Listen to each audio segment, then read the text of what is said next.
Nobody in Aldermere slept the night the old king died. The bells of the great cathedral rang once every hour until dawn, and by morning the whole realm knew that King Alric, who had ruled for 41 years, was gone. What they did not know, what not a single soul in the kingdom expected, was that his final act, sealed in wax and locked in the royal vault, would break every tradition the crown had ever held. When the proclamation was read aloud 3 days later, grown men wept in the square, and the name spoken from the palace balcony was not the one anyone had prepared to hear. Princess Elena had been a widow for 2 years. Her husband, the Crown Prince Aldous, had died in a riding accident on a gray autumn morning, and since then she had lived quietly in the east wing of the palace. She raised her 2 young children away from the noise of court. She wore plain colors. She asked for nothing.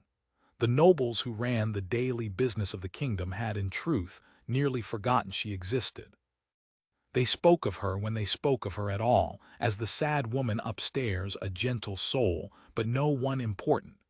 This, they would soon learn, was the greatest mistake of their careers. The morning of the reading, the throne room was crowded with lords, generals, and bishops. Each man believed he knew how the day would end. The old king's brother, Duke Rendel, stood near the front in his finest cloak, certain the regency would fall to him until the young heir came of age.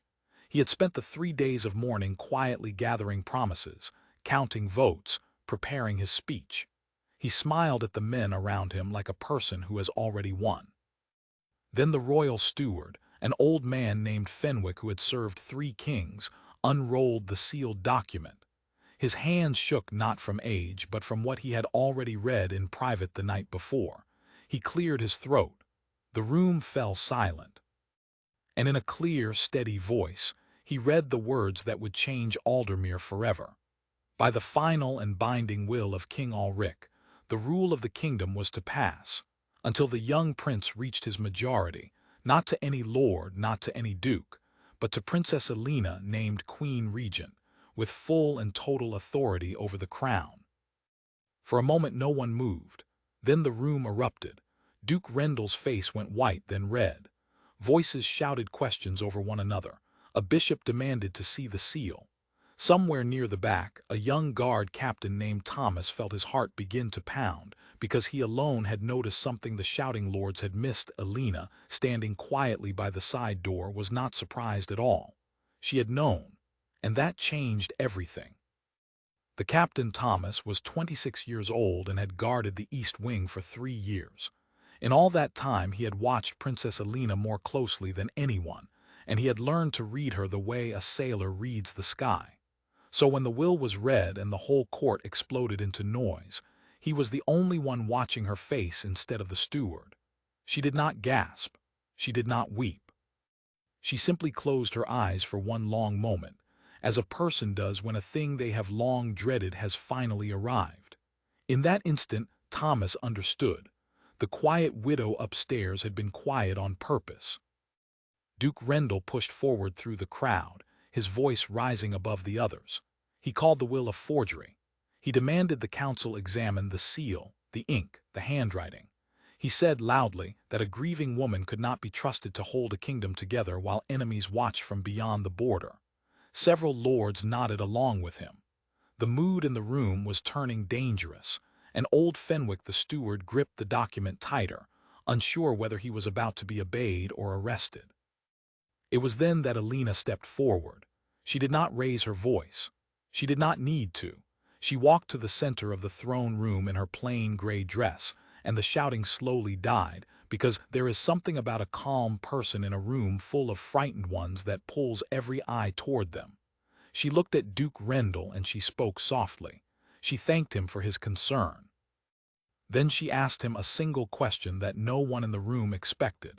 She asked him why, if the will was truly a forgery, he had visited the royal vault twice in the 3 days of mourning. The room went cold. Rendel's mouth opened, but nothing came out. Thomas watched the Duke's confident face crack like ice on a spring pond. 2 servants near the back exchanged a frightened glance, and Thomas realized with a jolt that Elena had been gathering her own evidence during those quiet mourning days, while everyone assumed she was weeping alone. She had not been weeping. She had been listening. Elena turned from the Duke to the assembled lords. She told them she had not asked for this burden. She reminded them she was a mother first, and that she wanted nothing more than to see her son grow into a good king. But she said she would not hand the kingdom to a man who counted votes over his brother's coffin. Her voice never rose, yet every word landed like a stone in still water. By the time she finished, half the lords who had nodded at Rendell were now looking at their own boots. The tide in the room had turned, and it had turned without a single sword being drawn. That night Aldermere did not sleep either, but for a different reason. Word of what had happened in the throne room spread through the city like fire through dry grass. In the taverns, in the market stalls, in the narrow lanes below the palace walls, ordinary people repeated the story to one another, how the quiet widow had faced down the ambitious duke with nothing but a question and a steady voice. Some doubted her. Many did. A woman had never ruled Aldermere alone, not once in its long history, and men muttered that the old king must have lost his wits at the end to name her. But Duke Rendell did not doubt. He was afraid, and frightened powerful men are the most dangerous kind. He did not go home to his estate that night. Instead, he called his closest allies to a private room, and behind a locked door they began to plan. If the will could not be broken in the open, it would have to be broken in the shadows. Thomas, walking his rounds along the cold stone corridor, saw the Duke's men slipping quietly through a side gate long after midnight, and he did not like what he saw. He went to Elena. It was not his place. A guard captain did not simply request an audience with the Queen Regent, but he went anyway because his conscience would not let him stay silent. He found her still awake, sitting by a low fire with maps and papers spread across the table before her. She was not resting.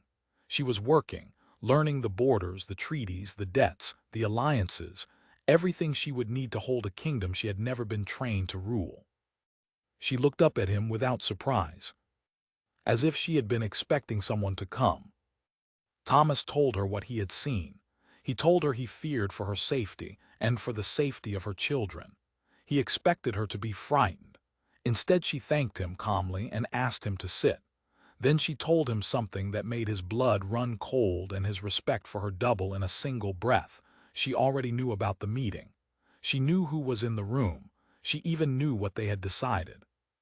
She had a friend among Rendell's own allies, a man the Duke trusted completely, who had been reporting to her for months. Elena had not stumbled into power by luck or by a dead man's whim. She had seen this storm coming from a long way off, back when her husband still lived and the court still ignored her. She had spent 2 silent years preparing while the whole kingdom looked past her. Now she looked at Thomas across the firelight and made him an offer, not as a queen commanding a guard, but as one honest person asking another for trust. She needed people she could believe in. The question was whether he would be one of them. Thomas gave his answer without hesitation, and from that night the two of them, along with the small circle Elena trusted, moved carefully against the Duke. They did not strike in anger. Elena refused to. She said that if she seized power through blood and fear, she would be no better than the man she opposed, and the kingdom would never truly accept her. Instead, she chose patience. She let Rendell believe he was winning. She let his plot grow, and she quietly gathered every letter, every witness, every whispered promise, until she held in her hands the full shape of his treason. The moment came at the Great Council 2 weeks later before every lord and bishop in Aldermere. Duke Rendell rose to make his move, ready at last to declare the Queen Regent unfit and seize control. But Elena was ready first. Calmly, one by one, she laid the evidence before the council, the secret meetings, the bribes, the men he had paid to spread lies about her in the city, even his plan to remove her young son from the line of succession. She did not shout. She let the papers speak. And as each proof was read aloud, the lords who had once stood with Rendell drew away from him, until he stood alone in the center of the room with nowhere left to hide. He was not executed. That, too, was Elena's choice, and it surprised everyone. She said the kingdom had seen enough of powerful men destroying one another, and that mercy shown to an enemy was a stronger thing than any blade. Rendel was stripped of his titles and sent to live out his days on a distant, quiet estate, watched but unharmed. Some called her weak for it, but the common people who had heard the whole story did not. They called her just. And slowly, that word spread further than any doubt ever had. The years that followed proved the old king right. Elena ruled Aldermere with a steady hand through hard winters and uneasy peace, and she did the one thing every good regent must.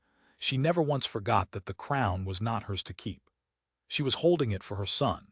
When at last the young prince came of age, she placed it on his head herself, in the same throne room where a shocked court had once heard her name read from a dead king's will. And Thomas, older now and captain of the whole royal guard, stood at the door and remembered the widow in the gray dress whom everyone had underestimated. She had never wanted power. That, in the end, was exactly why she had been worthy of it. And the realm that once whispered that a woman could not rule now could not imagine how it had ever doubted her.